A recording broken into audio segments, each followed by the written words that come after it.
ઈરાનની રાજધાની તહેરાનમાં ભીષણ વિસ્ફોટો થઈ રહ્યા છે। ભીષણ વિસ્ફોટોથી ધ્રુજ્યું છે તહેરાન શહેર। તો તહેરાન પર અમેરિકા અને ઇઝરાયલના સૈન્ય દ્વારા મોટો હુમલો કરવામાં આવ્યો છે। મધ્ય પૂર્વમાં યુદ્ધની સ્થિતિ વધુ વણસી રહી છે।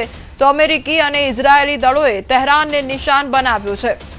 તો ઇઝરાયેલની સેના દ્વારા જે હુમલા થઈ રહ્યા છે તેનો જવાબ પણ આપવામાં આવી રહ્યો છે। ચારેકોર ભયાનક દ્રશ્યો પણ જોવા મળી રહ્યા છે। ત્યારે ઇઝરાયેલી દળોએ તહેરાનને નિશાન પણ બનાવ્યું છે। અમેરિકી અને જે ઇઝરાયેલ દળો છે તેના દ્વારા તહેરાનને નિશાન બનાવવામાં આવ્યું છે।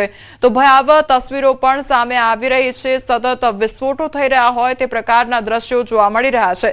તો મધ્ય પૂર્વમાં યુદ્ધની સ્થિતિ વધુ વણસી ગઈ છે અને પરિસ્થિતિ બદથી બદતર થતી જઈ રહી છે। ત્યારે તહેરાન શહેર અને તહેરાન પર અમેરિકા અને ઇઝરાયલના સૈન્ય દ્વારા મોટો હુમલો કરવામાં આવ્યો છે। ત્યારે અત્યારે આખું તહેરાન ધ્રુજી ઉઠ્યું હોય તે પ્રકારની તસવીરો સામે આવી રહી છે। તો ભીષણ વિસ્ફોટો સતત થઈ રહ્યા છે તેના કારણે ત્યાં રહેતા લોકો પણ હેરાન પરેશાન થઈ રહ્યા છે। લોકોમાં ભયનો માહોલ અત્યારે જોવા મળી રહ્યો છે। તો ઈરાનની રાજધાની તહેરાનમાં અત્યારે ભીષણ વિસ્ફોટો થઈ રહ્યા છે। સતત અવાજો આવી રહ્યા છે અને આખું તહેરાન ધ્રુજી ઉઠ્યું હોય તે પ્રકારના આ દ્રશ્યો સામે આવી રહ્યા છે।